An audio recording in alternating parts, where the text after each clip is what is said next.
All right. Welcome, everybody, to 52 Living Ideas. I'm delighted to have Brian McVeigh back. We are talking about core concepts of Julian Jaynes. You know, Julian Jaynes has had a profound impact on my life, and I've tried to communicate it to many people over the last decade or so, and I found it hard because people get lost. And that's not uncommon, because what happens is that great thinkers are way ahead of their time, and they bring together many, many different fields, and they are eager to go to the next level. So it is hard for people to follow all the lines that they are putting down. So what we are doing today in this series with Brian is to look at the core concepts of Julian Jaynes and try to connect it to as many different things for you so you can grasp them. There is no alternative to reading Julian Jaynes. Okay, so I strongly recommend that you go and read Origin of Consciousness, because it is far deeper. What we are hoping to do is that we are going to give you as many reasons to do that, to read it or reread it or re-reread it. Okay, that's what we are trying to do. This is the second in the series. So let me recap very briefly what we did last time, the three concepts that we discussed last time. And then, Brian, I'll have you recap those in your own words as well. And then we will go to what we're going to do today. So last time, we we're talking about the nature of consciousness, according to Julian Jaynes. And we talked about three ideas. One was the idea of mental space. Before being self-conscious, you were like a stimulus response machine. You know, there would be a stimulus and you would respond. What Julian Jaynes holds, what self-consciousness or consciousness is that you create a mental space where you take in the stimulus, and then there is an analog eye that narratizes it, that looks at the possible consequences of what would happen if I did that, what would happen if I did that, did this versus that, evaluate things, and then make decisions based on that. And the response is not just a stimulus response process, but you are actually saying, this is what I need to do based on my values, based on what I think. So it is the creation of that mental space, and with analog eye, narratizing, that makes this possible. So that is the idea that we talked about. So Brian, could you put it in your own words? Yes, so I think one thing to keep in mind about mental images or mental space is that it's a place where we have images, and most people are able to do that to varying degrees, or some people can't, but most people can evoke a sort of what I call a psychoscape, where we can, quote, see things in our minds. What I think is important, and this will connect with what we talk about later, is that we should really reframe our view of what mental imageries are, or what mental images are, rather, in our mental space. And what I mean by that is the way I define mental images, they are semi hallucinations. And in that sense, they are actually descendants, if you will, of the ability to hallucinate that, according to Julian Jaynes, of course, ancient peoples used to do on a more regular basis. Of course, the difference with mental images and hallucinations is that with mental images, we have less control, excuse me, we have more control over mental images, and they're less vivid, but they fulfill the same function as hallucinations. They allow us to navigate the social natural world in a better way. So there's a continuity there between hallucinations and mental space and mental images. Wonderful. Thank you very much. And we recommend that you watch our video on 52 Living Ideas. If you search for Jaynes, you'll find it in the core concepts section and in the Julian Jaynes playlist. All right. So today, what are we going to do? We're going to be talking again about three ideas of Julian Jaynes. We're going to be talking about the bicameral mind, the breakdown of the bicameral mind, why it happened and what was the consequences of it, and then origin of consciousness. So that is what we're going to cover today. Okay, and we're going to do the same way that we did last time. We're going to go very slowly, and we're going to try to connect it with as many different things as possible, so you will have multiple ways of approaching these concepts. So first, we will be talking about hemispheres, the right hemisphere and left hemisphere, their nature. Then we'll be talking about how it used to work in our evolutionary past, where we lived in tribes of under Dunbar number, 30 close people and maybe 150 connected, loosely connected people, and how it worked at that time. And then we will be going to kind of early cities where this bicameral mind operated in a different way. And then we'll be talking about the um, breakdown of that system, both kind of politically and at the consciousness level. And then we'll be talking about consciousness. Okay, so that's the sequence. And once we have presented all these ideas, we are going to go into our breakout rooms so we can discuss them with each other thoroughly, raise whatever questions we have. There will be people in each of the breakout rooms who know Jaynes reasonably well, so they will be able to answer some of the questions, and then you come back. And that is where main action happens, because the entire structure of these meetups is that we put something on the table, then we discuss it amongst ourselves in depth for about 20 minutes, and then we come back and each person can talk about their takeaways, what they got from the presentation and the discussion, and put a question on the table. And then we will go ahead and answer those questions. Okay, so it's a highly interactive process. So let's begin. So let's talk about the right hemisphere and left hemisphere. How do you understand the right hemisphere and the left hemisphere? Is that a question for me? Yes, that's a question for you. Okay. Well, where to start with that? I think uh, in a Jaynesian context, of course, he used the term bicameral, which actually is a term probably came from political science, which means two chambers or two houses for legislators. And so the idea, the right hemisphere in pre-conscious times was where hallucinations were formed and then transmitted to the left hemisphere. And that actually sounds a little bit bizarre, but you have to remember, you have to read Julian Jaynes to see why he came up with these conclusions. So there are certain mysteries actually in neurology.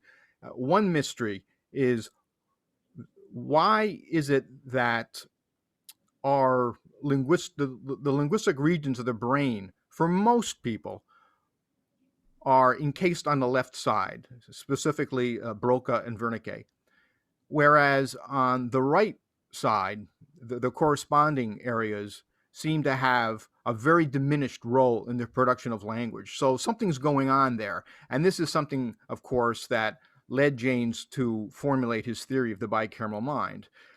The other thing that led him is the ubiquity, the sheer ubiquity in ancient times, before about 1000 BCE, of people experiencing audiovisual hallucinations. So what was going on there? So maybe I'll stop there. If anyone Sure, has a more sure, focused question, of course, feel sure. free. So let me describe it in terms of, I've been reading Marshall McLuhan. So let me describe it in terms, I've been reading Jordan Peterson. So let me describe it in terms of kind of right hemispheric functions and left hemispheric functions. And then let's slowly try to kind of bring all of these things together, connect all of these things together. So the right hemisphere is very good at seeing patterns, large patterns. It is kind of holistic thinking. It is kind of visual thinking. It takes in the whole. It is very good at mostly dealing with unexplored territory, kind of seeing new possibilities.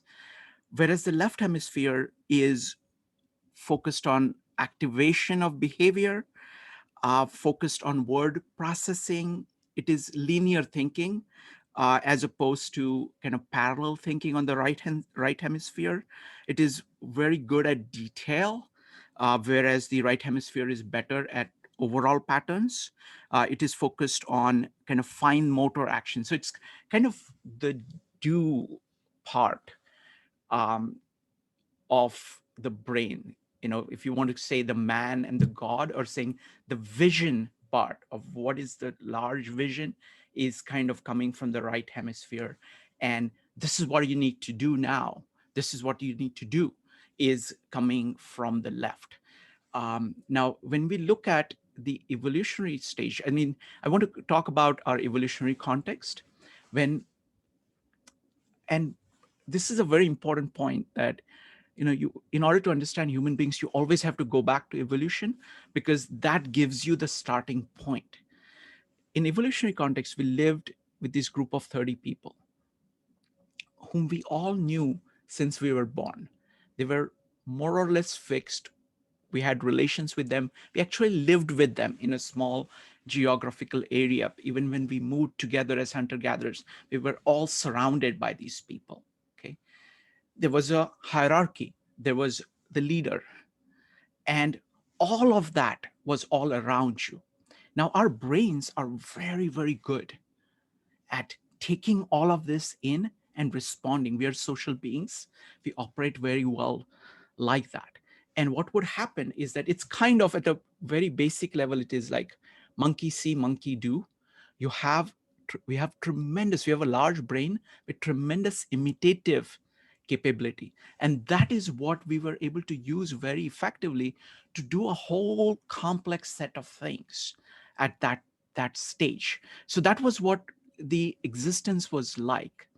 So there wasn't an individual person saying, should I do this? Should I do this? What would be the consequences? It was more of the entire kind of gestalt of everybody around you shaping what you do. So this is how I would put it. How would you describe the stage before, our evolutionary stage, our tribal nature? Well, one thing I would say is, and you sort of suggested this, is that the demands of communication by today's standards were minimal. It's hard for us to imagine only living in a small group of 30 people. Some other researchers have suggested maybe it was a bit bigger, but in any case, it was very, very small. The technology that you would need to control people simply wasn't necessary. You could do that through language. And so the question, of course, we'll develop this later on as we go on, but the question becomes, what happens when there's a change, when the population scale increases dramatically due to the agricultural revolution? And I know there's a lot of debate which came first, agricultural revolution or population increase, but in any case, populations got bigger and bigger. And this put tremendous pressure on the neurocultural system that had worked pretty well, actually, for hundreds, if not maybe 1.5, maybe 2 million years. And so what happened? Probably sometime, I'm guessing it's a little bit vague, maybe it could be anywhere from 10,000 to 35,000, 70,000 BCE.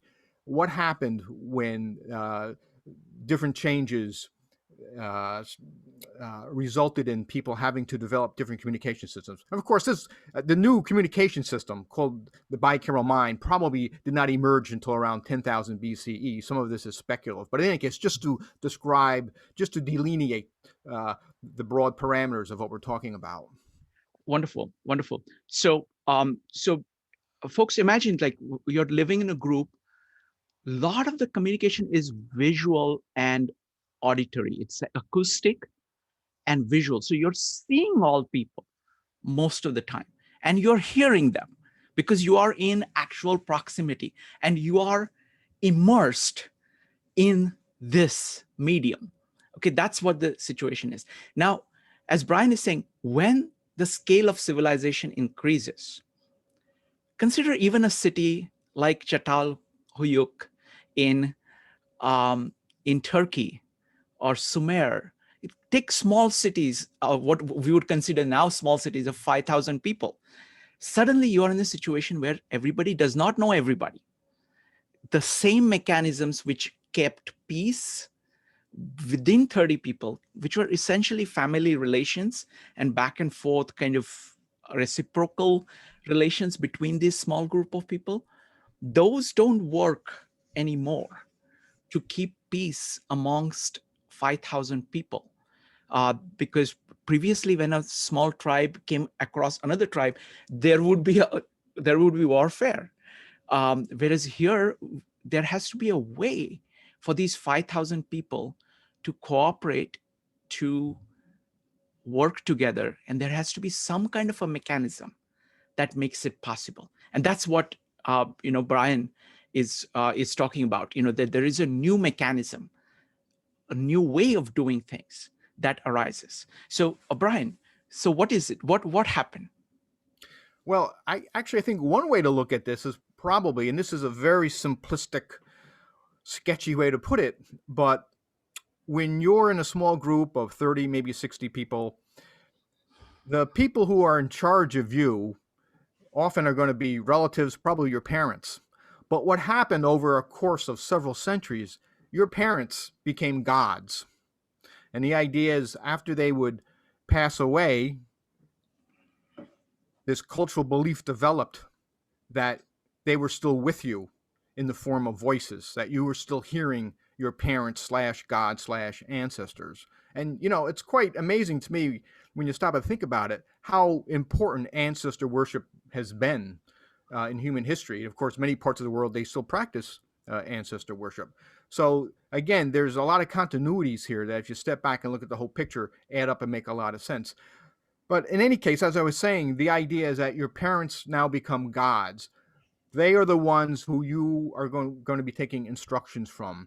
So as society became bigger, became more complicated, the pressures increased on how, as you were saying, how to organize, how to form a more cooperative spirit, how to work in the fields, how to build cities. All these things, of course, required a much more complex neurocultural mechanism, which, of course, according to Jaynes, was the bicameral mind. Wonderful. So let me put it another way. So we're deliberately repeating many things in multiple ways, and hopefully some of these will ring a bell with you. You'll be able to connect it. So we're trying to put it in multiple ways. So imagine in a small group, when there is a leader, the leader is there all the time or is around. You can hear them. You can actually hear them. You can most of the time see them.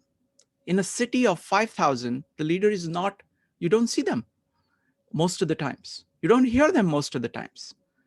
At the same time, you don't know what to do. Previously, the directive mechanism, which will let us call God, and the doer mechanism, let's call man. Both, so the God, in which case, which was the alpha male, which was always there, and that basically transmuted into something which was kind of like a Superman, or somebody who would be there all the time. So you would say, it was kind of saying, okay, what would this person want me to do? So it could be actual God king. It could be your parents. It could be your father who is already dead, who's coming, whose voice you hear as a guidance mechanism. So the guidance mechanism for you moved from being actual physical person, physical leader, to this voice, which is telling you what to do. And what that made possible, it made possible scale, human scale, because a person cannot be next to 5,000 people all the time. This mechanism allowed a direction to exist, a guidance to exist for people so that they could work together cooperatively, even though now the group was more than 5,000. Does that make sense? Okay. All right. So let's talk about um, various things, because it's really very interesting situation that so many things happened at the same time, right? Around the same time. So you have agriculture, which makes possible settlement and large number of people. There is cities, there is writing, there is rituals, there is religion, just like an explosion of things around the same time. Um, what is the role of writing in all of this? Well, writing, interestingly enough, the first writing, which can be traced back to, as we know, maybe around 3000 BCE, had to do with very practical things, administrative things, how to organize the economic structure, keeping uh, tabs on resources, things like that. And then you started to see people using writing to record what we would call prayers and hymns to the gods. And Jaynes, he doesn't spend a lot of time on writing, but he seems to think that writing actually was one of the causes of consciousness. I think there are a lot of other causes of consciousness too. But what happened is that when writing developed, writing was a technology that started to actually, to jump ahead a little bit, threaten the role of the gods, because writing, according to Jaynes, probably was auditory. In other words, when the priest, remember, there's only a small elite of people who could actually write and read what was written. But originally, these would speak to people. The actual text would speak to people. But eventually, people found out that they could turn away from writing. They could face the other way. They could put something in a storeroom and forget about it. And this weakened, according to Jaynes, auditory hallucinations. So that's one important facet of writing. But uh, again, just to remind everyone, and I think everyone would agree, the Jaynes has been a bit criticized on this whole explanation, and the reason why is because, as I said, probably 2 to 3% of any given population at the time could read and write. But still, there must be something there, I think, to his arguments. Wonderful. Let's step back a little bit on language itself.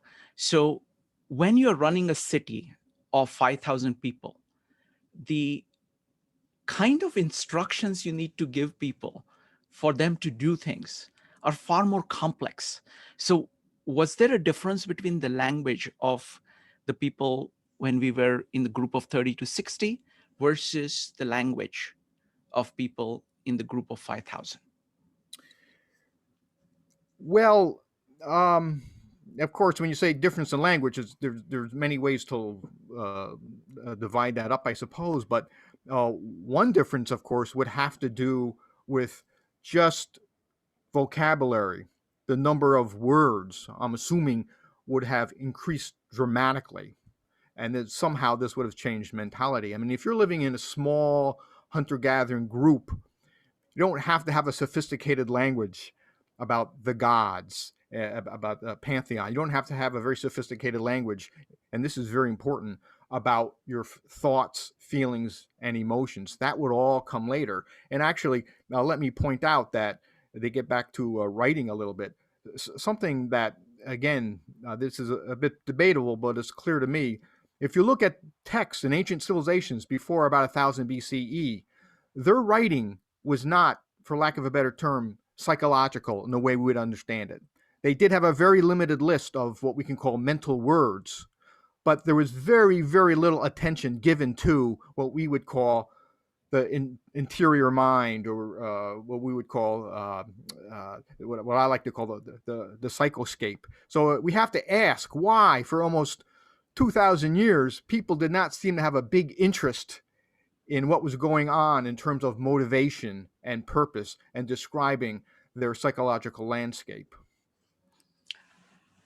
Thank you. Okay, so we've come to the stage where we have a city operating, um, and we have these voices that people hear. Language has grown in complexity. some people are able to write, and probably they are kind of at the leading edge of creating more of kind of language which other people kind of speak. Like they're like, most people can't read and write, but there is this core group of people who read and write, and they are performing a crucial function. So for example, take Sumer, right? These are the people who are in the central granary, who are giving the receipts to people. That is like one of the first uses of writing, of saying, you brought in so many bushels. So when the ships go out with that grain and bring back um, merchandise, they can actually cash in on those. It's kind of equivalent. It's like birth of writing and money at the same time. But those people over there are crucial to the operation of the city. So even if the number of people who are doing the writing is small, they are serving a crucial function of keeping the city going.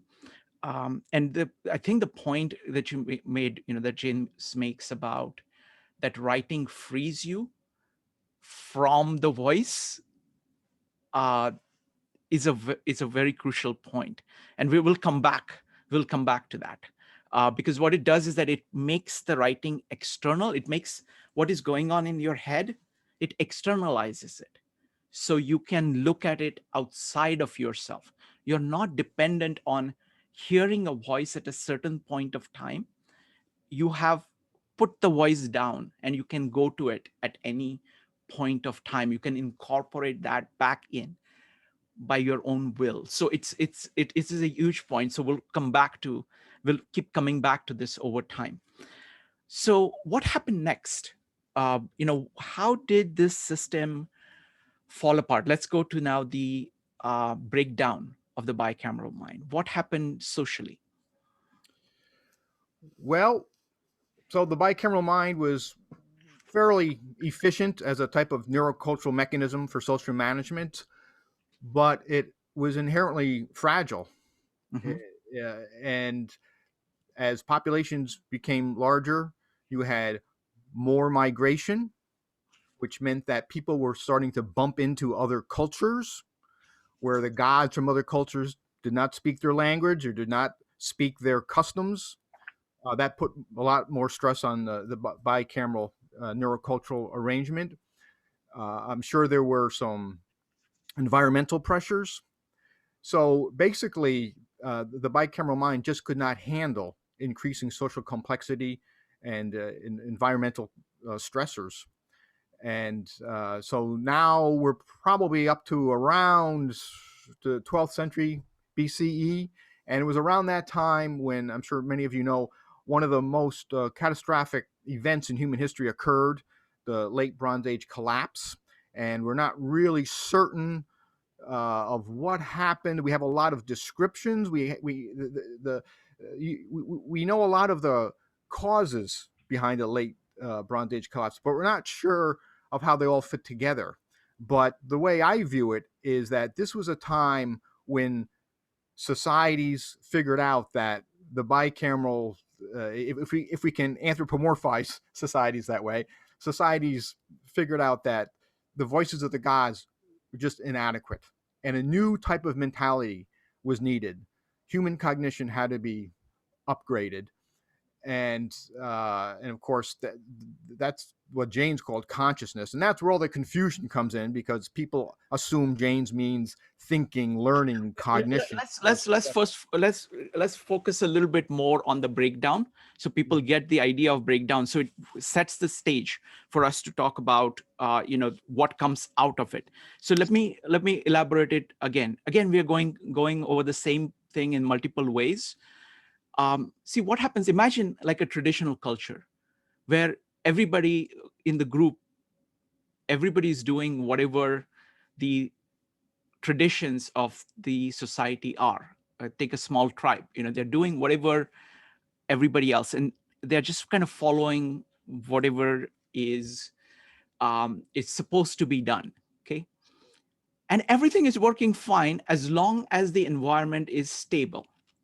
Now imagine what happens when suddenly the environment changes, and the same things the same things that you were thinking were the right things to do not work anymore, do not produce the results that you expect.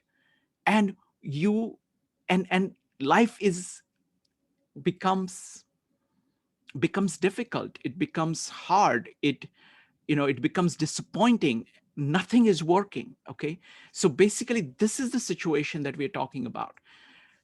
So just like this is a situation at a like a tribal level, at a level of a society, they had their version of their tribal traditions was their gods and what the gods used to say to them, that they used to hear.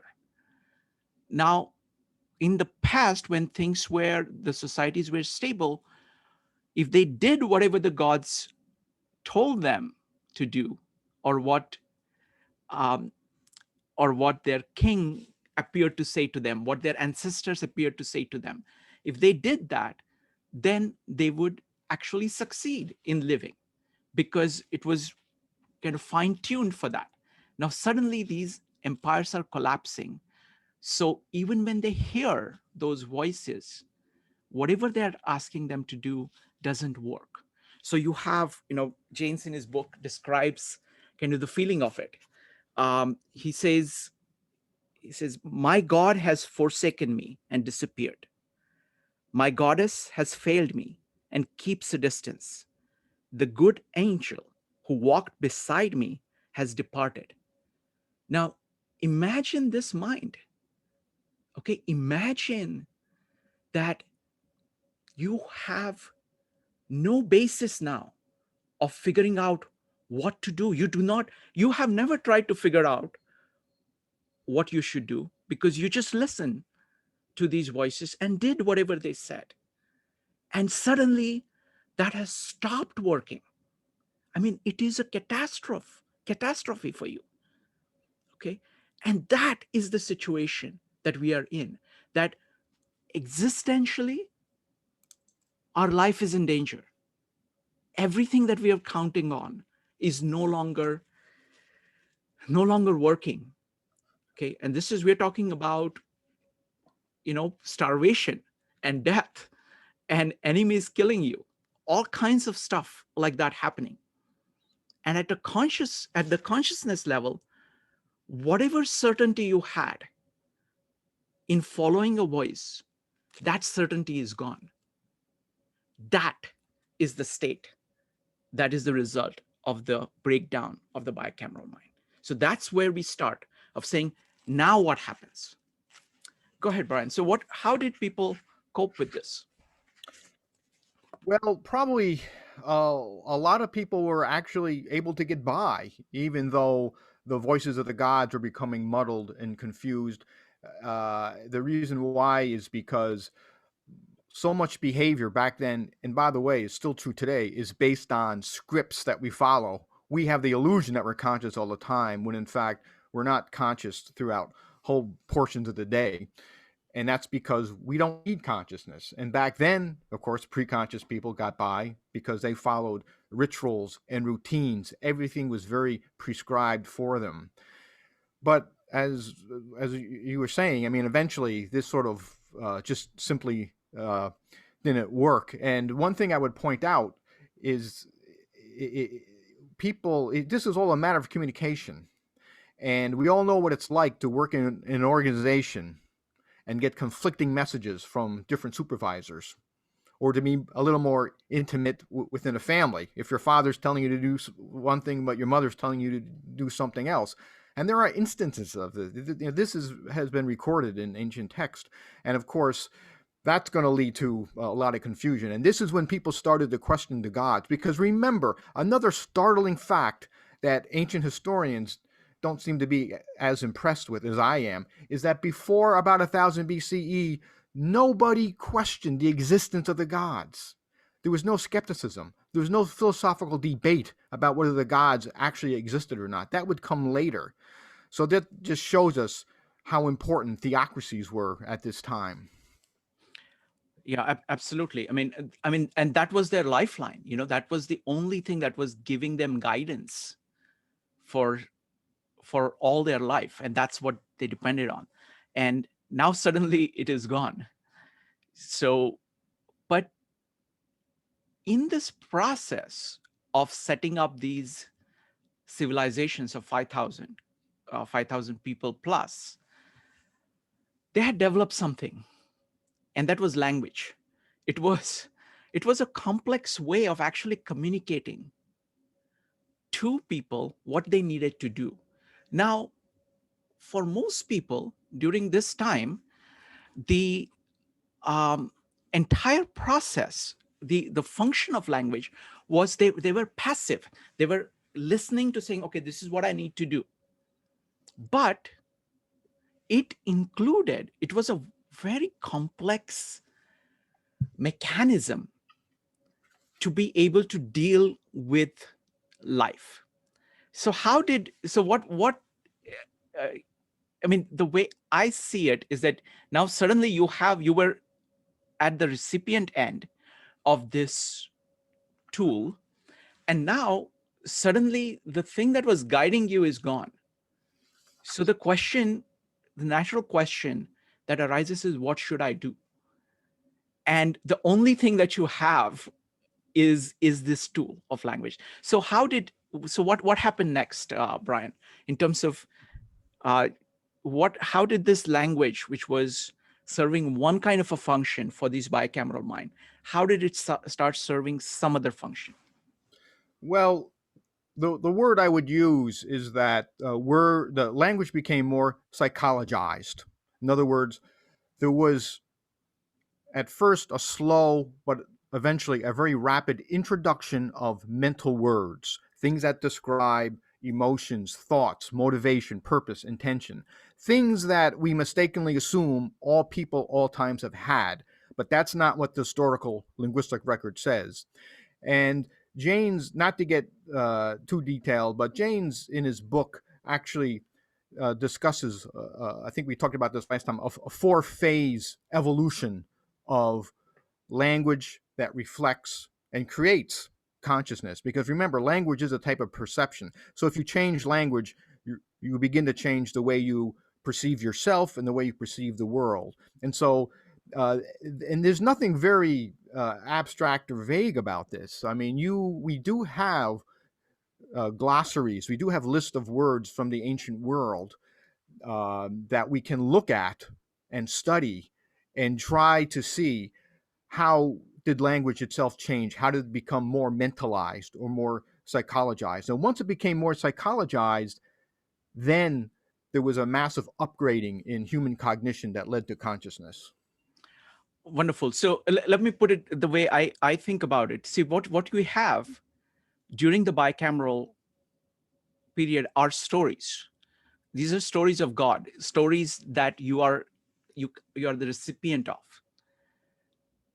But with the stories, you have the language of what the story, how to make up a story.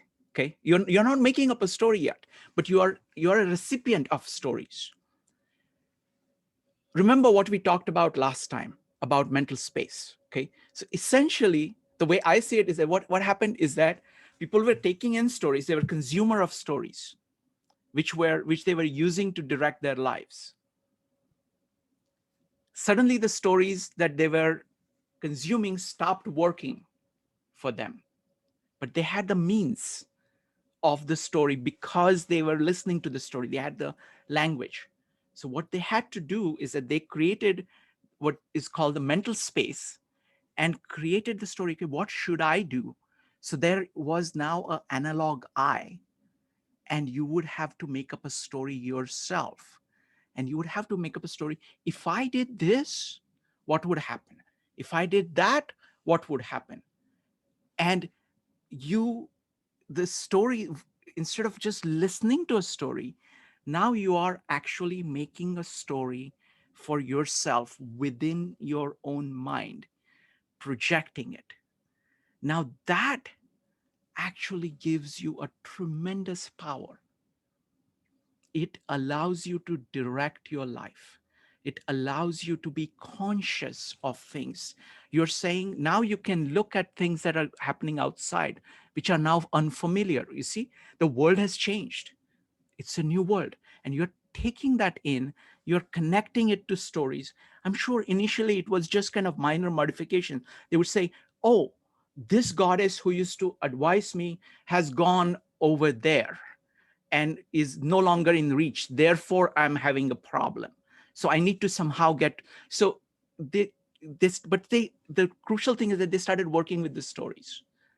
And it is that process that we described last time of the analog eye narratizing in mental space. That is what consciousness is, according to Jaynes. And that is what these people who are in deep, deep trouble had to grope towards in order to become conscious. Brian? Yeah, so I think maybe a good way to look at it is to look at the history of mathematics. So originally, mathematics, uh, going back to maybe 2500, 3000 BCE, it started to develop, but it was always limited. It was limited because people did not have to develop a very hypothetical, imaginative type of mathematics. Of course, eventually they did, especially by the time you get to the classical world with the Greeks. So language is the same thing. Language just reflects what the demands of society are. And if the demands of society are that, as you were saying, we need a place where we can make more efficient, quicker decisions because the gods aren't doing it for us anymore, where can that space be? And of course, it's more socially efficient in terms of social management, social behavior, to put that space in each individual. That was a very revolutionary idea at the time. And we don't see it as a revolutionary idea because we take it for granted. Wonderful. I want to build on something that you said about uh, language becoming psychologized. Um, Jaynes describes, the difference between Iliad and Odyssey. Could you talk a little bit about that? About, when you look at the language of Iliad, it is mostly a language of gods doing things to you. Whereas when you look at the language of Odyssey, it is audaciously trying to say, I could do this, I could do this. What should I do? Should I be deceitful here? Should I do this? Can you describe that? Well, yeah, I mean, to put it simply, I think traditionally we have just assumed that when Homer talked about the gods talking to people, the heroes in the Iliad, that this was just a type of literary device. But if you look at the Iliad, if you analyze it, if you look at the Greek language that was used at the time, it's striking in that there are not a lot of mental words. There's not a lot of psychological talk. Mhm. And unfortunately, of course, many translators have tried to insert some words to make it seem like they're like us. They I guess they assume they're doing the reader a favor. But that's the type of thing we have to be looking at. And just let me make a footnote about all that, because many people point to that example, the comparison between the Iliad and the Odyssey. But for Jaynes, that was just one example. There are many other examples of text and changes in language that uh, indicate the same thing. Um, can we take the example of thumos, or basically how language kind of started with something which was physical, like blood rising, and then transmuted that into something like courage? Right. So, and what's important about that theory, as you uh, uh, explained it, that you begin with something in the external environment and then something inside you, for example, blood or your beating heart or having very upset stomach or whatever while you're in battle, how those things became mentalized, psychologized words. So uh, Jaynes just looks at uh, Greek, ancient Greek, and he traces out this evolution from the external to the internal to a subjective sense of myself looking at language. But again, what's important about Jaynes is the evidence. He's just looking at one example, but he claims, and I've done some work in this area myself, that that does not just apply to ancient Greece. That applies to all languages, at least languages where we have textual evidence. And that's what's important about Jaynes. I just want to mention that because sometimes people say, oh, he's just looking at one part of the world, he's looking at one language.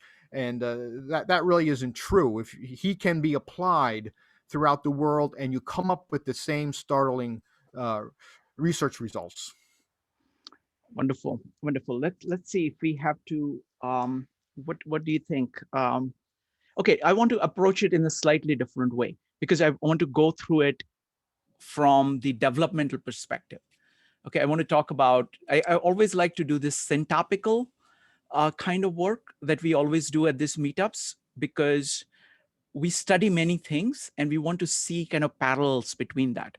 So I want to talk about Piaget's ideas of children playing games, okay, and connect it to this. So when children learn to play games, I mean, the first stage is they're just trying to learning to move their muscles. Let's keep that out.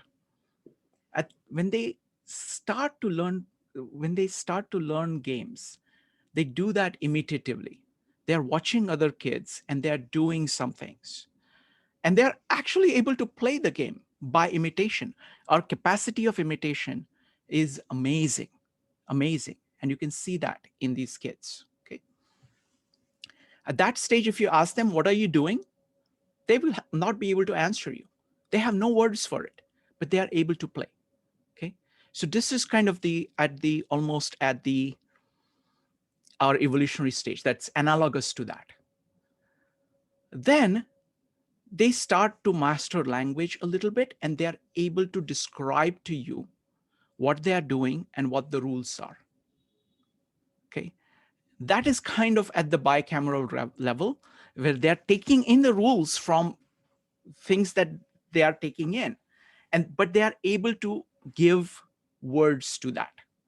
Okay. And that's kind of equivalent of the bicameral stage. Then much later, they actually are able to say, how should the rules be? What would happen if I made a game with these changed rules? That's where they have that mental space where they can play out. What happens if I make the rule this way? What happens if I change this rule? What would the game look like? Do I like this game better or that game better? What should I do? That's where they are able to actually design games. That is the equivalent of what Julian Jaynes calls consciousness. So this would be like Piaget's version of describing this progression. What do you think, Brian? Yes, I think there's something to that. And there is actually, I'm not very familiar with it, but I know that there is research on child development, linguistic development, and how children gradually have to learn mental words. And if people have to learn mental words, that means that there's something cultural going on there. In other words, mental words are not just something automatic that just automatically reflects what's going on inside our mind. We actually have to construct, as you put it, a mental space inside our heads that allows us to play these hypothetical games and also to link up with something we talked about before, to narratize. So children have to learn to narratize. There's nothing innate about that ability. Wonderful. Okay. Are there other points that you would like to make, uh, Brian? Well, just one point to sort of look at the big picture. I think the problem people have with Jaynes, and I've sort of hinted at this a moment ago, is that he's just talking about a few places in the ancient world. But there's two ways to do research, which is big picture research and then very detailed, methodologically oriented research. We need both. Mm-hmm. But the point I want to stress now is that in order, if you want to at least entertain a possibility that there's something of truth to what Jaynes has argued, you have to step back and ask yourself big questions. And to me, a very obvious big question. It's so big, it's like the nose on our face. We can't see it. A very big issue here is, why did all ancient civilizations basically follow the same patterns of development? Why did they possess certain features that Jaynes talked about? Why did they all believe that gods existed, that gods could visit them? There's the problem with a lot of historians is they're so used to these tales of the ancient world that they take things for granted. And one thing we should not take for granted is the patterns of facts that can't be denied. And what does this say about human trajectory? So in any case, I'm not sure if that's clear or not, but my challenge to people is to find a civilization before about 1000 BCE that does not fit into the Jaynesian account. That's how science is done. And so far, I haven't been able to find one. Wonderful. So folks, what we are going to do, see, this is supposed to be interactive. So what we are trying to do here is that we have put things on the table. And now what we're going to do, we're going to go into breakout rooms and discuss these ideas for about 20 minutes. Okay, we've got certain rules for breakout rooms to make possible the best possible interaction. So the first rule is that I'm going to post these rules in the chat momentarily. So the first rule is that just let everybody speak for 1 to 2 minutes on what their take is, what their questions are. So you get everything on the table, and then you have a free-flowing discussion. Keep on topic, be brief, be courteous, encourage others to speak. If needed, just click on ask for help and I'll help you. All right. And in 20 minutes, we'll be back here. Okay. That's where, you will get to share your takeaways. Again, always feel free to speak your mind, disagree with anybody on anything, and do so courteously. All right. And you can also ask your questions.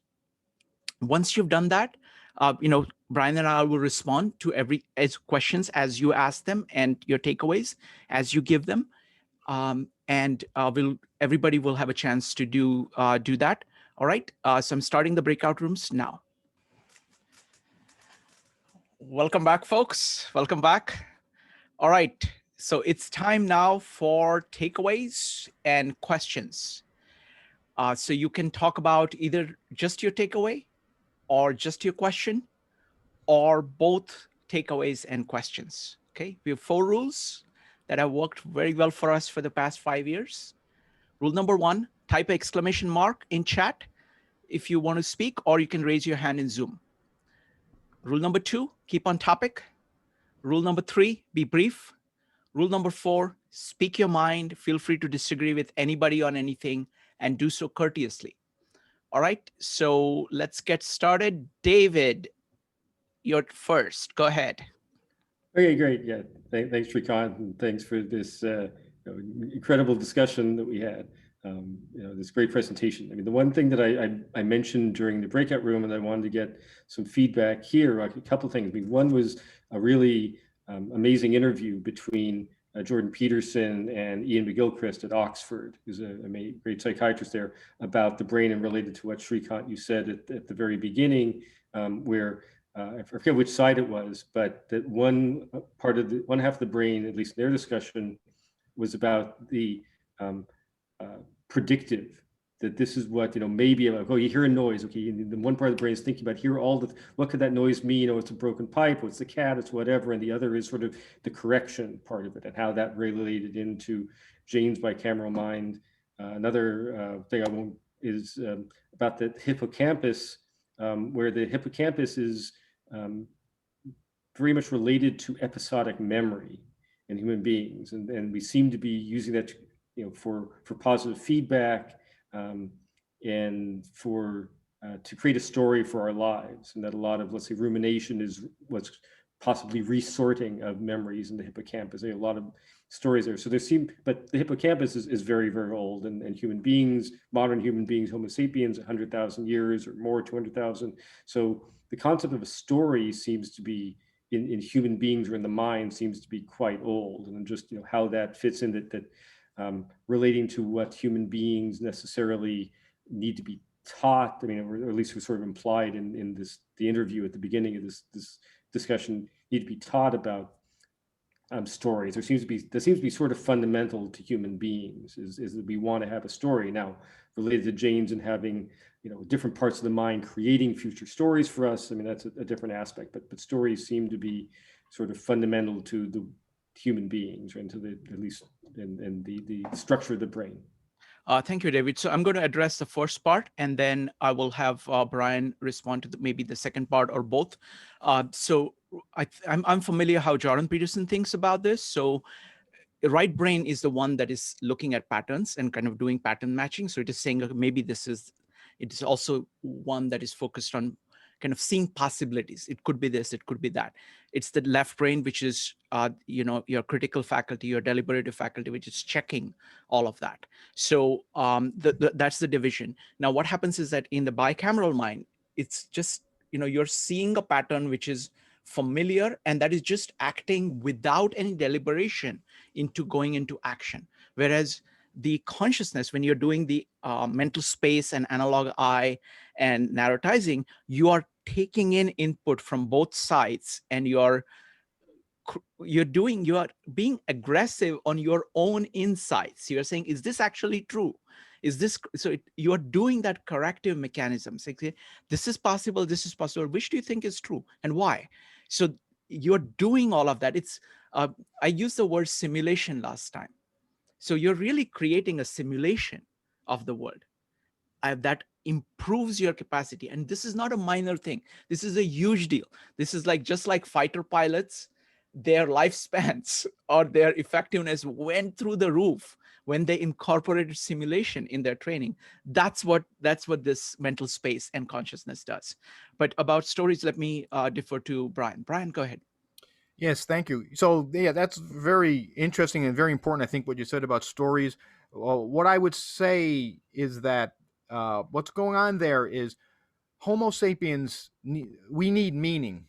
We are meaning creating creatures, and of course, there was a change in how meaning was created and interpreted when we went from the bicameral to consciousness. And one change was how meanings were authorized. What I mean, during the pre-conscious bicameral period, authorization, the meaning of what it meant to be human, came from the gods. Then after that, we left the Garden of Eden. We were out on our own, and we had to come up with our own narratizations, since God and the ancestors stopped talking to us. And then the other thing about this idea of stories, as an anthropologist, the way I like to look at it is basically we're talking about rituals, and stories have three parts: beginning, middle, and end. And so in the middle of a story or a ritual, there's a problem. We're being challenged. There's something wrong in our environment. And then the second stage is when we start to process cognitively what we need to do. That's the second stage, is a sort of a bridge, a sort of between and betwixt area, sort of transitional, liminal phase. And then the third, of course, is resolution, when we figure out what we should be doing, what the point of the story is. So maybe that's not clear, but what I'm trying to do is connect this idea of meaning making with the story, and what anthropologists love to talk about, rituals. And this, I think, has something to do with, at a very basic level, how the mind processes information. Wonderful. Next up is going to be Betty, Kenneth, Bill, Laura, and Mark. Betty, go ahead. Thank you. I'm just wondering if you could give some clarity onto how the inner voice initially arose, and how we went from the perception of this is God's voice to this is my voice, and is that consciousness? Go ahead, Brian. Well, so there are different ways to look at it. So we have to make a distinction between the causes of losing the voices and then using inner voices, and what were the mechanisms. And so, of course, the causes were the fact that the bicameral mind that issued voices simply was not up to the task of increasing social complexity. How that happened, how we went from relying on God's voices to our own inner voice, of course, has to do with language. Jaynes spends a lot of time talking about this. It has to do with inventing certain metaphors, linguistic metaphors that convinced us that there is something going on inside of us. And it's very difficult for conscious people to entertain the idea that there used to be a race of people who did not think that anything happened inside of them mentally. But basically, that's what it means to be pre-conscious. So in any case, I'm not sure if that clarifies what you're asking, but I would start with looking at changes in language and how we developed a list of mental words over time. It took centuries that convinced us that as we lost the voices, that we had our own inner voice. So folks, one thing I want to say is the difficulty of the undertaking here. I strongly recommend that what we are doing here is that we are doing a 4-part series here with me interviewing Bill, and we are trying to put down all the core concepts of Julian Jaynes. What Julian Jaynes is doing here is kind of psychological anthropology or psychological archaeology. It's an enormously difficult thing to pull off. Okay, so what I recommend is that if you think this is worthwhile, go ahead and start reading the book. We'll be back next week and the week after that. We'll keep on hitting this with from multiple angles, and slowly picture will emerge. It is enormously difficult thing to figure out what went on in the minds of people 4,000 years ago and 1,000 years ago. Let alone what is, you know how hard it is to figure out what's going on with other person's mind now. Imagine the difficulty of this, but that's what we're trying to do. And it's well worth doing because it enables us to understand something about us now. And so that's what I would say. So please go ahead and read that. What we're going to do is that next time we're taking an input from whatever is happening now, and we'll come up with topics for next time based on this. So we are listening very carefully to what is it that people are getting, what is it people are not getting, and we're using this input to figure out what we're going to do 1 week from now. And then the one after that, Brian has been applying ideas of Julian Jaynes for mental health, for actually making it, making our processing healthy. And that's where, there'll be a lot of payoffs from this. So that will be 2 weeks from now. Okay, so that's what we're going to do. All right, next up is going to be Kenneth, Bill, Laura, Mark, and Jennifer. Kenneth, you need to unmute yourself.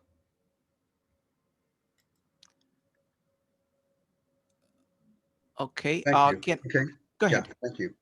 Our group had a couple of questions. One had to do with the Jaynes definition of consciousness, which, as we understand it, has to do with introspectability of the human mind. And the questions that were raised about it related to the evolutionary neurobiology of consciousness, whether there's animal consciousness, and how the psychedelic experience of tribal cultures kind of interfaced with consciousness. Go ahead, Brian. Brian, how about this? These topics much better than I do. So by default, you start answering the question. If I have something to add, I'll go ahead and add. Go ahead, Brian. Okay, well, as far as a Jaynesian definition of consciousness, I always tell people just refer to his book, especially pages 56 to 63. He lists the features of consciousness, just 6 or 7 of them, and that's a really good place to start. And yes, introspection, I think, is another good place to start. Subjective, introspectable self-awareness. There's no one sentence that I think we can use to define what Jaynes meant. So that's why I think it's important to refer to his book. As far as animal consciousness, of course, Jaynes, and I would agree, would deny consciousness to animals, at least in the way that Jaynes spoke about consciousness. Animals simply cannot be conscious because in order to be conscious, you need a certain stage of evolutionary development where you have culture, where you have a very sophisticated grammatical language, the way humans do. So, of course, animals have cognition, they have mind. Animals are, each year we read more and more how sophisticated their minds are actually. So, when we say that animals do not have consciousness, we're not saying that they're not sophisticated mental beings. And then finally, about you mentioned the use of psychedelics in tribal societies. So that's, of course, not just tribal societies. Many of us, many people use psychedelics or substances in order to experience reality from a different angle, I suppose. And, to me, historically, why the use of psychedelics or alcohol or whatever it may be, for some people, there are different reasons why we use substances, but for some people, that is a way to get back in touch with uh, a very much older experience, to walk with the gods again. And I think that's why psychedelics throughout history have played such an important role. Wonderful.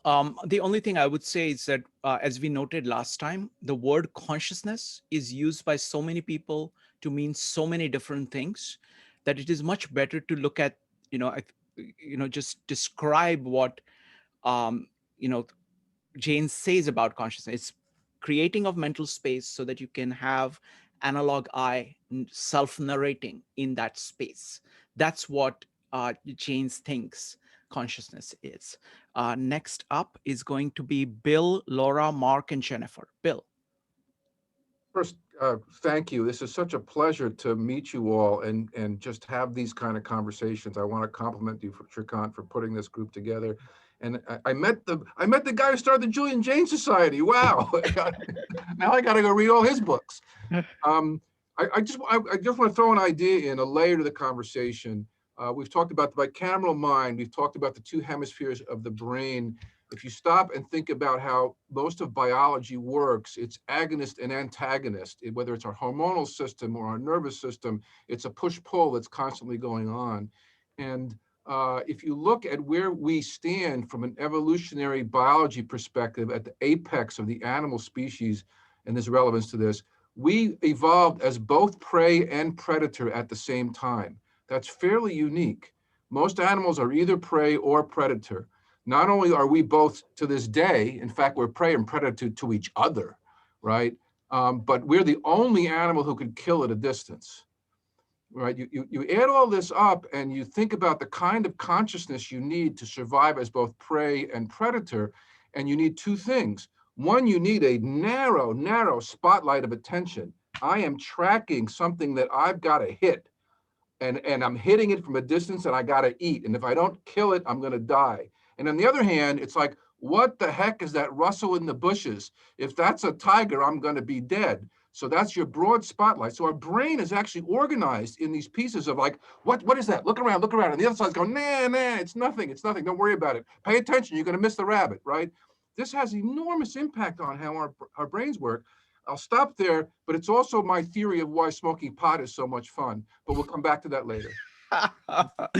Bill, firstly, thank you very much. It's wonderful to have you here, and it's really remarkable, the group of people who come here, and they just add so much to the conversation. It's just I'm very grateful to everybody who's here. Next one is that I love this point about kind of narrow and broad, because you need that, and you can see that, like, you have. And in some ways, you are very vulnerable, and you can see that very much in women, right? Women who are carrying babies, their need to be aware of what may be going on there or around them is amazing. It's critical to their lives and lives of all of us, because we wouldn't be here without that. So that's a huge part. At the same time, you need saying, okay, now that I've figured out that's what I need to do, let me just focus on it and get it done. So beautifully put. Brian, would you like to comment on that? Just one brief comment. Yeah, so there is something to this idea of the different cognitive styles between a narrow approach and a broad approach. We need both.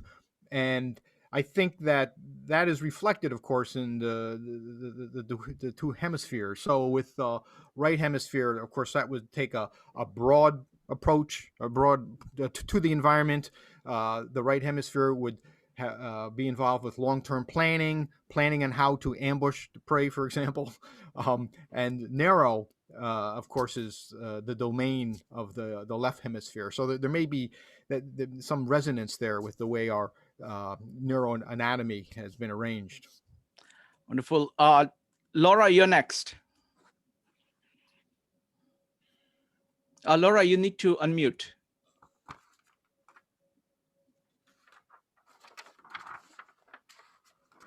I've been listening to everything.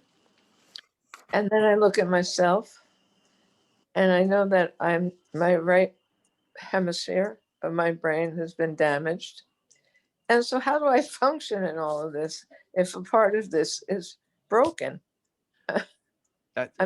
Because nothing like steps in and says, okay, I'll work harder and I'll take over for that and I'll make it work. I don't understand how I function now. Thank you, Laura. Thank you. I mean, this is a very tough question. I mean, these questions are hard enough to be answered at a general level, kind of general pattern level. But when it comes to kind of damage and things like that, not only only somebody who kind of understands it in general terms and in a very detailed kind of specific terms can answer a question like that. So this one we will have to defer. I'm sorry, but thank you for the question. And next up is going to be Mark. Mark, go ahead. Mute. Thanks, Srikant. I'll just note for you that a week from now, I believe at noon on the 7th, yes, I will be what I would call the guest of honor. Yes. So I'll be sitting in Brian's seat a week from now. I was Julian Jaynes' last student, and that means that I flew to Prince Edward Island and spent a long weekend with him working on some of these matters, and he died a couple of months later. I don't believe that he knew the end was as close. He certainly didn't convey it to me. But I'll tell you that at the end of his life, so this is a decade or more after Brian had worked with him, he was very unhappy with the way things had turned out. He told me that he considered Princeton to be academic prison. He told me that if he had to do it all over again, he would not have worried about academic credentials. And he was very regretful that he didn't have a chance to write a second book and clarify things. So we're to some extent, we're all working with one hand tied behind our back because all we have is what Jaynes produced. And that's not what he finally wanted to tell us. So this makes it extra complicated. Secondly, Merlin Donald is the successor to Julian Jaynes in many ways. He's retired now, but he was a very successful evolutionary neuropsychologist. So I would recommend to people that they take a look at his Origins of the Modern Mind also. But here's the key question. Why do we give a rat's ass about what happened 4,000 years ago? And the answer is we don't. What we care about is what's happening today. So the relevance of these sorts of things to modern events, everybody that I've run into, including Brian in this Jaynes world, at some level believes we are currently going through another one of these mental transformations. And so I think the problem that people have with publishing their thoughts about this is that they've had a very hard time sorting out the causality involved. So Srikant,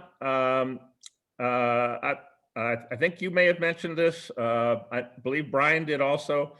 The question is, did agriculture cause the increasing complexity of society? And population growth, or did population growth cause agriculture? This is a fundamental causality question. If in fact we are going through a transition right now, which in some ways is comparable to what was described by Jaynes, and I believe very firmly that we are, then we're going to have to get our causality straightened out here. What on earth might cause us to go through that sort of a mental transformation? Go ahead, Mark. Well, next week I'll be giving Yes. my answer to that question. I will, yeah, I'll go ahead and but I'm wondering what Shrikant and Brian Yes. and others might think. Yes. So what's happening today that could cause a transformation on the scale of what Julian Jaynes described for thousands of years ago? Absolutely. So firstly, folks, let me tell you about what we're going to do, Mark and I, next week, 1 week from today. It's wonderful to kind of, talk to Mark. I've been looking at what he's been producing. So here is what we're going to do. Okay. I think Julian Jaynes has a very profound point about the means that we use for thinking and communicating, what it does for us. So he starts with language and talks about writing.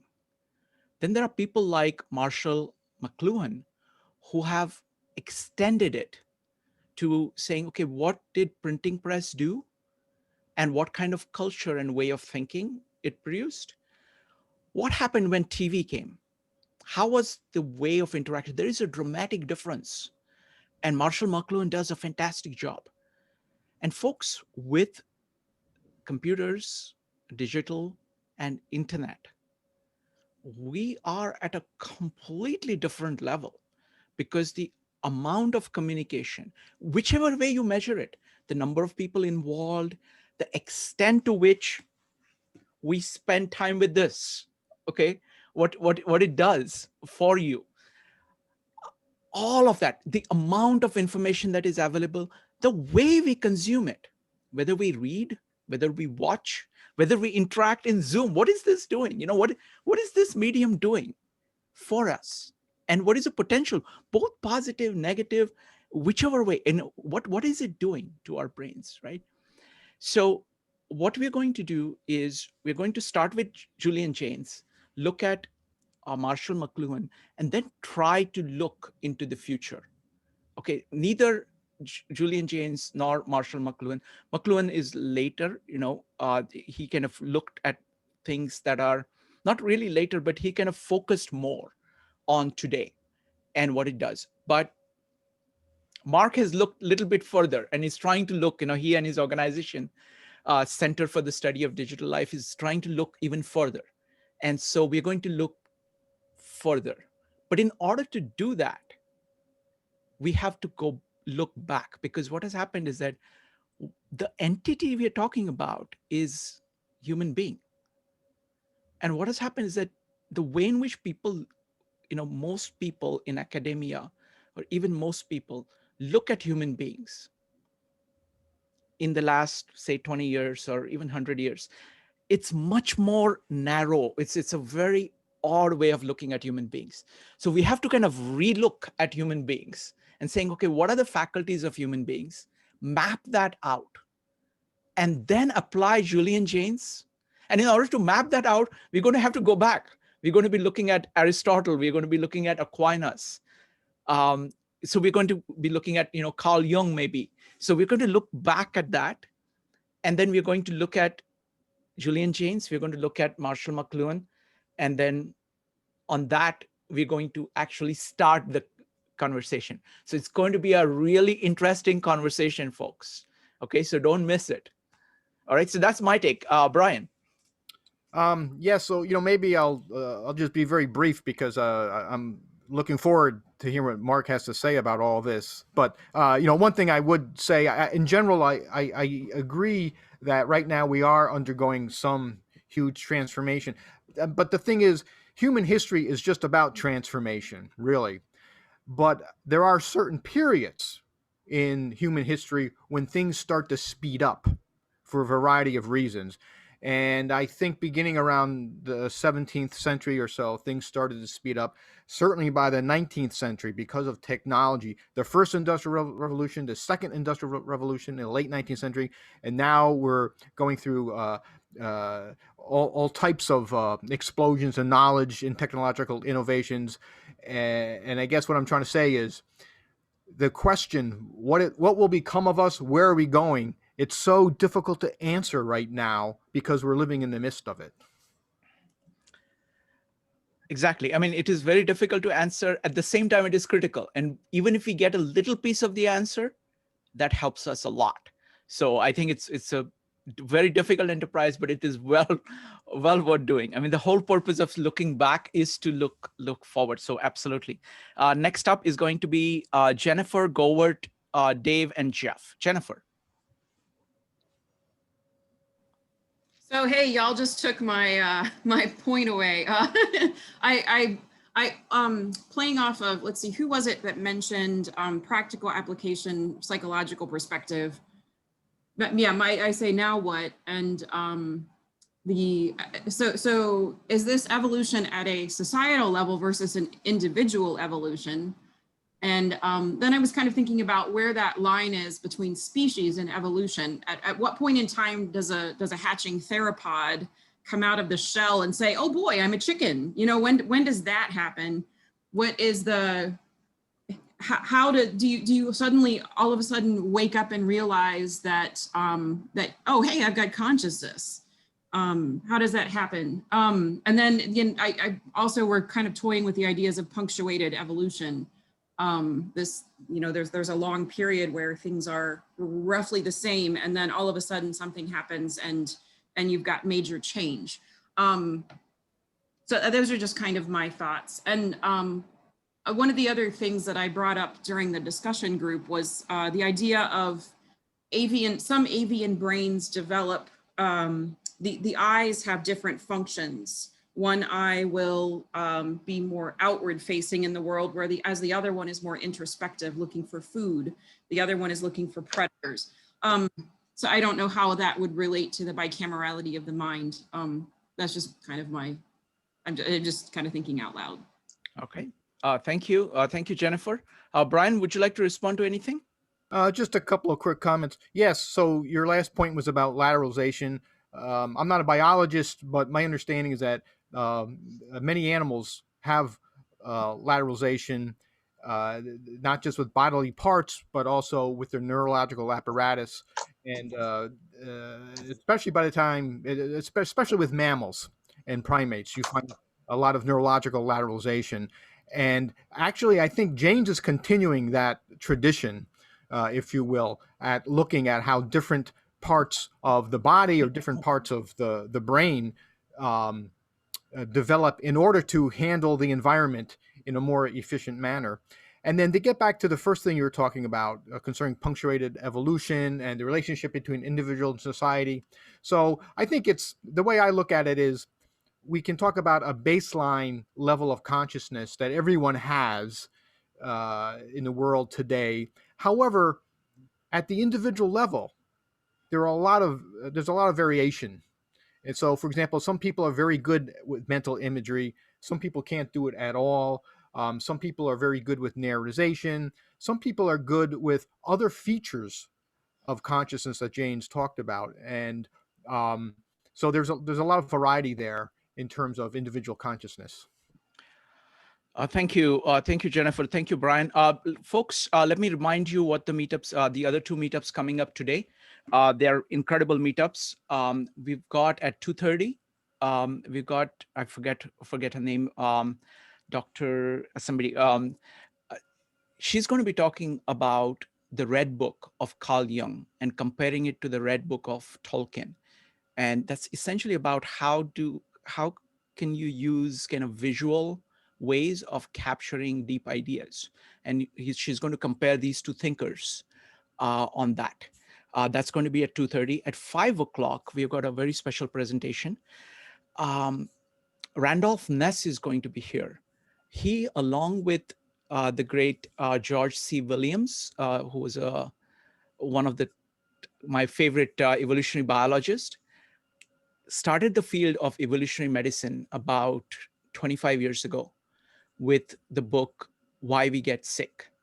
And last year, he has written a book on evolution and mental health. So he's trying to do for mental health the same thing that he's done for health in general. So it's a very special thing. So don't miss both of these things. Okay, so now next up is going to be Govert, Dave, and Jeff. Govert. Okay, I'm just gonna plug some books. Go ahead. First of all, I was in the breakout room with Marcel. I didn't know he's the editor of Reflections on the Dawn of Consciousness. Mm-hmm. Marcel Kuisten. So there are a couple of, or three books that the Julian Jaynes Society has put together of papers about Jaynes' ideas. Then Mr. Stallman talked about this book, Origins of the Modern Mind by, you probably cannot read it, Merlin Donald. Really outstanding framework of evolution. Before that, when we talked about developmental psychology, I plugged in this book, Language in Cognitive Development, The Emergence of the Mediated Mind by Catherine Nelson. She applies Merlin Donald's framework to developmental psychology. So what the mind has gone through, through thousands, hundred thousands of years, she finds back again in the development of the child. And narrativity and the creation of myths are central in that. So it's a fantastic combo of books that are very compatible with Jaynes. Now, another idea I want to plug, it goes back to Jennifer and also to the capacity of our mind to have this mind space. The psychologist from Harvard, Pinker, he thinks that our rationality rides piggyback on our stereoscopic brain part. It's a very developed, very interesting part of our brain. And he thinks that rationality is using that part of our brain, because rationality is very often very visual and is very three-dimensional. You're moving around parts, you're connecting parts, but it's kind of inside. So I think that one of the features we have to look into that enables mind space is stereoscopic sight. And so mind space is basically stereoscopic sight part of the brain, but then the input from the eyes is shut out and it becomes a virtual space. So that's my little thing, of possible origin of the capacity to do mind space. The other idea is that how do we change, what is the causation of our change of mentality? And I think narrativity is one of the drivers. Two parts. We tell stories and we come up with new stories, kind of in an evolutionary way. Spontaneously, you come up with a new story. If it's a good story, for whatever reason, it's being passed on and is duplicated. So the evolutionary logic of spontaneous origin, duplicability, and then maybe something of an advantage of a story in your life or in a social setting will make that story a surviving story. The same with then your identity. You hear stories and the meta stories of your society, you are a character in that society. So I'll call that the collective narrative. So if a character is portrayed in a narrative that has something of a mind, inner mind something, that might trigger in the hearer the possibility that there is maybe something of a mind, or it gets Govert, constructed. Govert, I hate That's to it. interrupt you. I hate to interrupt you. It's just No, I'm done. amazing observations. But I want to make sure that we get everybody in before the next meetup starts. Thank you. And firstly, Marcel, are you there? Okay, Marcel, could you tell folks about Julian Jaynes Society? Yes, so we have the Julian Jaynes Society that has published a number of books following up on Jaynes's theory, collections of articles by scholars from various disciplines looking at the theory from perspectives of psychology, psychiatry, ancient history, anthropology, and really expanding on his ideas and extending them into new areas. And then the Julian Jaynes collection is another book, and it takes basically all of Jaynes's hard to find articles that he published after his book and puts them into one book, and as well as interviews with Julian Jaynes, where he really explains a lot of the questions people have about the theory. And then discussions that took place after the lectures he gave, where people ask a lot of the most pressing questions. So really, he answers about 100 different questions about the theory in the interviews and discussion. And then we have a member area as well that people can join, and we have a lot more material there, and videos from past conferences and things like that. So yeah, I invite you all to check it out. And if you have questions about the theory, there's also a discussion forum where you can create an account in like under a minute. And if you post your questions there, then we'll try to answer them as best we can. Wonderful. Thank you very much, Marcel. Appreciate that. Next up, as Mark was saying, there is, Julian Jaynes didn't get to finish everything that he wanted to finish. And whatever pieces that were possible to put together, I think Marcel and Julian Jaynes Society have tried to put whatever supporting material that was available. And those two books, I bought them as soon as they became available, because they have bits and pieces, but you have to always start with the main book, and which is The Origin of Consciousness. That's the best place to start. And then these are extremely useful additions to that. All right, so next up is going to be Dave, followed by Jeff. Dave.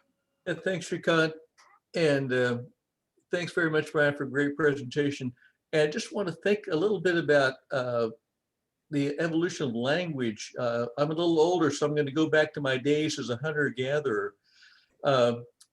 We'd go out hunting from sun up to sundown, without breakfast, and with my buddy Org. And the thing is, we can't talk, because if we say something, we'll spook the prey and they'll run away. So I can point, I can gesture, and put my elbow in Org's ribs, and look over there, and head, yes, yeah, okay, it's rabbit, we can cut that, or it's a skunk, no, stay away from that. But so if I'm lucky, maybe we'll bring back a rabbit or two, but we're not calling them rabbits or raccoons or gophers. I mean, it's food. It's something we can eat, and we bring it back, and we bring back something the women are happy, and if the 2 or 3 other teams that went out, if they can bring some back, we can build a fire, and we probably got a word for fire, but we're trying to cook, for 30 people, so there's no word for hunger, because they only use language to exchange information. Everybody's hungry. We don't need a word for tired, because everybody's tired. You eat what little scrap you could do, and you go back to sleep the next day. And we're not going to say, oh, this rabbit was delicious. Like I said, it was undercooked today, and we're past the Worcestershire sauce. I mean, there's no need for any of this stuff. But anyway, it's an interesting thought about how the brain developed. It was a wonderful conversation today. Thank you very much. Oh, wonderful. Thank you, Dave, for engaging in that nostalgia of your younger days. Brian, go ahead. Would you like to comment? Well, just I don't have a comment in particular, but just very quickly, what you're saying, of course, is true. And the way I would put it is, language does what a society needs. And if a society does not need certain things, we won't find a vocabulary for it. And again, this goes back when you look at ancient text. Why is it before 1000 BCE?